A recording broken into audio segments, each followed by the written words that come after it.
I am Daniel Alexander. I know you. Mumbai underworld के लिए एक बुरा सपना, बहुत खतरनाक एनकाउंटर स्पेशलिस्ट, सीबीआई में हो, स्पेशल डेपुटेशन पे इस शहर की पुलिस के लिए काम कर रहे हो, करेक्ट? करेक्ट। बहुत कुछ जानते हो। क्या मेरे बारे में जानते हो? कम जानता हूं, पर काफी है। क्या अपने प्रोफेशन से खुश हो? ये पूछने की कोई खास वजह? वो क्या है कि जब एक भ्रष्ट राजनेता जबरदस्ती अपनी टांग अड़ाता है, प्रेशर देता है। प्रेशर? चाहे पॉलिटिशियन हो या फिर चोर हो, प्रेशर देने का काम मैं करता हूं। तुमने चीते को शिकार करते हो देखा है? शिकार के दिखने तक इट्स स्लो। एक बार घात लगा ले तो बिजली की तेजी से छलांग लगाता है, शिकार बच नहीं पाता। शिकार कमजोर हो तो ना, अगर शिकार कुछ ज्यादा ही फुर्तीला हो तो चीते पर पलटवार करता है और कभी हार नहीं मानता। जैक, मेरी एक बुरी आदत है, मैं पीछे नहीं हटता।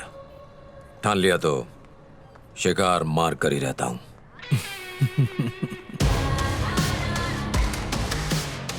इतना यकीन? 100%। Good luck.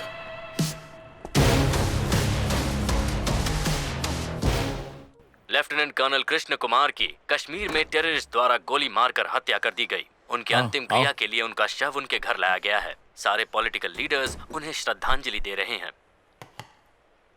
कल तुम किसी शहीद के क्रिमेशन में गए थे ना? किसने बताया? न्यूज़ चैनल में देखा था, तुम्हें और नायर सर को भी। हाँ। तुम्हारा कोई करीबी था? जरूर कोई खास दोस्त होगा, है ना? अब पूछ के भी क्या फायदा? उसकी शादी को 3 साल भी पूरे नहीं हुए थे। किसके लिए शहीद हुआ हो? कोई प्रॉपर्टी डिस्प्यूट का मैटर नहीं था। मेरे और तुम्हारे लिए जान दी है उसने। हम जिस देश में रहते हैं उसकी हिफाजत कर रहा था। मेरा रिश्तेदार होता तब जाता, तब सही लगता ना तुमको? जैक, मेरा बोलने का वो मतलब नहीं था। टीवी में देखा होगा तुमने, मीडिया वाले क्या ड्रामा कर रहे हैं। यही तमाशा देखने को मिलता जब कोई फौजी शहीद होता है। स्टेज पे खड़े होके माइक पे लोग शहीदों की भलाई के लिए डोनेशन देने का वादा करते हैं, पर क्या वाकई में वो पैसा शहीदों के घर पर पहुंच पाता है? किसी नेता ने जाकर पूछा? उनका बस चले तो स्टेज और माइक के पैसे भी इन शहीदों की विधवाओं और बच्चों से वसूलने में कोई कसर नहीं छोड़ेंगे।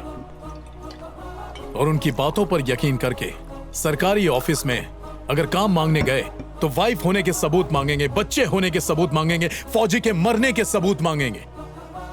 इतने नीचे गिर जाते हैं कि फौजी विधवाओं से सेक्सुअल फेवर मांगेंगे। क्या गवर्नमेंट का फर्ज नहीं है कि कंपनसेशन डायरेक्टली शहीदों के घर पहुंचाए? एक फौजी देश के लिए जान देता है और बदले में क्या मिलता है? Jack, I am sorry. Indian army, एक सेकंड के लिए भी अपनी आंखें बंद कर लेना तो किसी और देश के गुलाम बन जाएंगे हम। कभी सोचा है?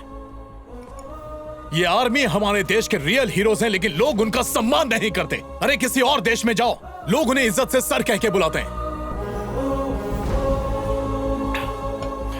हमारे देश में हर रिश्ते का एक डे होता है। Children's day, mother's day, father's day, brother's day, valentine's day. क्या एक भी पॉलिटिशियन ने कहा या किसी सोशल एक्टिविस्ट ने सजेस्ट किया, इन लोगों में से हमारी जनता को एक बार भी किसी ने कहा कि आप लोग पूरा दिन नहीं, 1 घंटा नहीं, सिर्फ 1 मिनट हमारे शहीद जवानों के लिए सब लोग 1 मिनट का मौन रखो, उन्हें दिल से याद करो? मुझे बस ये कहना है कि हमारे सिपाही की इज्जत होनी चाहिए, चाहे वो युद्ध में हो या फिर देश के लिए शहीद हो गया हो।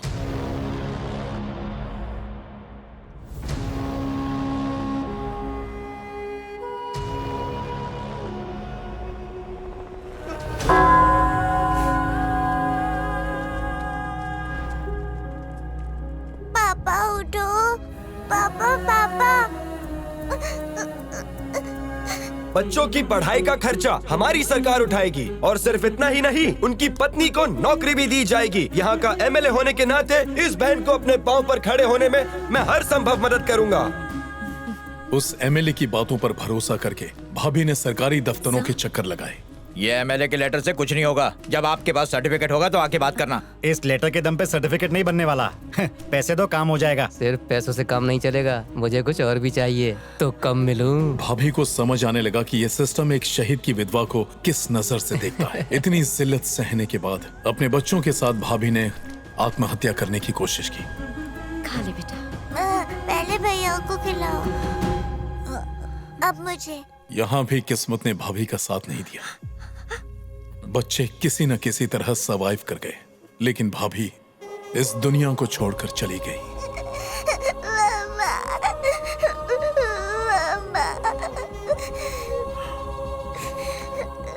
इनका ख्याल रखना। चाचू मत जाओ, मुझे छोड़ के मत जाओ। आ जाओ। चाचू मत जाओ। चाचू। अच्छा बेटा, उस दिन के बाद सिर्फ उनके लिए ही जीता हूं और उनके जैसे और अनाथों के लिए भी। मम्मा।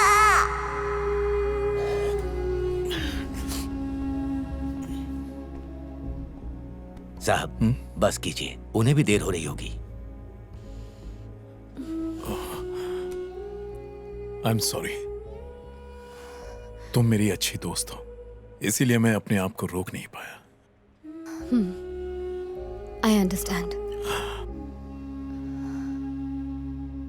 तुम मेरे लिए स्पेशल हो। सी यू टुमारो।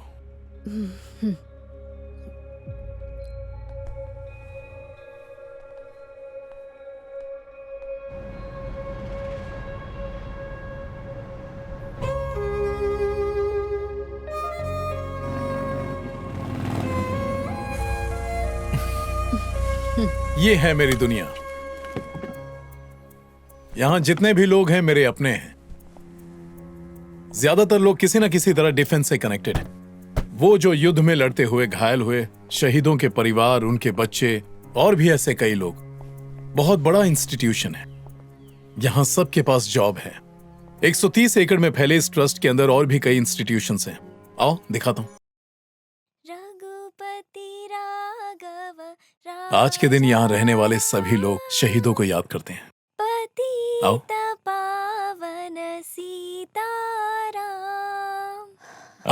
कृष्णा जी, ये कृष्णा जी हैं, यहाँ के इंचार्ज हैं।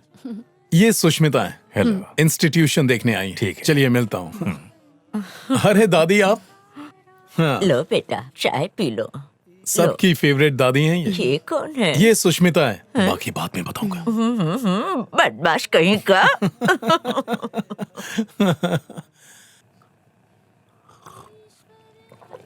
यहाँ तो एक अलग ही दुनिया है।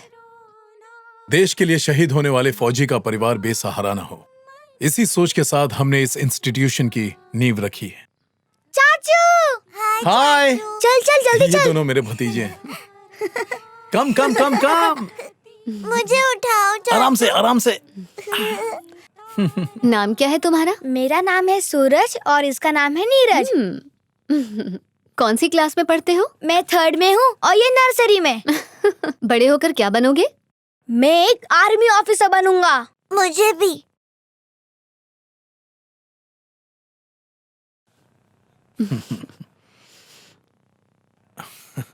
फिलहाल यहाँ तकरीबन 2000 बच्चे पढ़ रहे हैं, फ्री एजुकेशन। वैसे चाहें तो कोई भी करियर चुन सकते हैं, डॉक्टर, इंजीनियर या साइंटिस्ट बन सकते हैं, लेकिन सभी आर्मी में जाना चाहते हैं। यहाँ धर्म, जाति या पैसों का भेदभाव नहीं है। यहाँ सब लोगों की सांसों में एक ही नाम बसता है, सबका एक ही जज्बा है, India.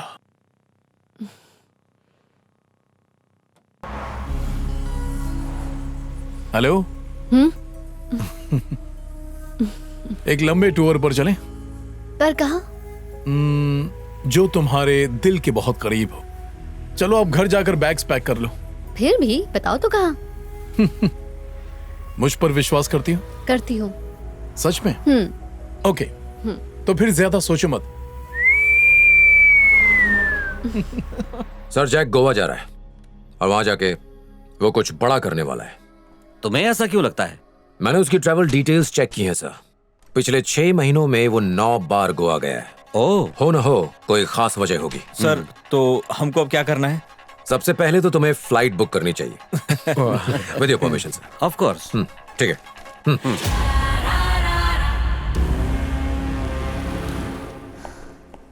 Can I have the keys? Hello. Thank you.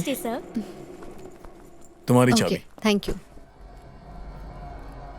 Your room, this is mine. ठीक है। Welcome ma'am.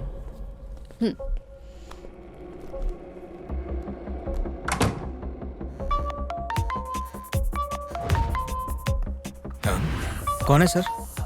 ओ हाँ बोलो। जैक सेम होटल में सेम रूम में ठहरा है जहाँ पहले भी रुका था। और तुम? मैं उसके ऑपोजिट रूम में। नहीं नहीं, तुम उसी के कमरे में रहो। उसके टारगेट का पता लगाना बेहद जरूरी है। Okay sir.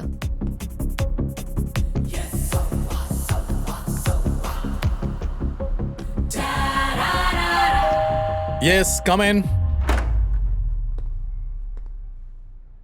आओ बैठ जाओ सुष्मिता। तुम्हें कैसे पता चला कि ये मैं हूँ? तुम्हारे अलावा और कौन हो सकता है जो यहाँ आए? ये बाहर क्या देख रहे हो? बस ऐसे ही। पहले से गोवा काफी बदल गया है। ऐसा क्या बदल गया है गोवा में? जैसे उस ब्रिज को देखो, उसके आने से लाइफ इजी हो गई। और वो कैसे? लोगों को आने जाने में दिक्कतें कम हो रही हैं। हाँ। वैसे इस शहर की एक खास बात है, ये पहले जाने को कहता है और फिर आने को। वो कैसे? गो एंड आ गोवा। How funny. अच्छा एक जरूरी काम है। कहाँ जा रहे हो? तब तक तुम अपने रूम में रेस्ट करो, चाहो तो यहीं रुक जाओ। यही रहूंगी।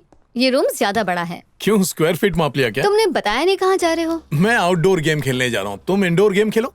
अरे सी यू, बाय। अरे सुनो जैक।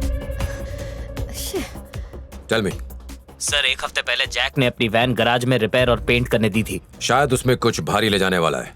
वैन का कलर क्या है? व्हाइट और येलो सर। सर, जैक ने कल के लिए 1 महीने पहले ही गोडाउन बुक किया था। गोडाउन का साइज क्या है? तकरीबन 25,000 स्क्वायर फीट तो होगा। ओके।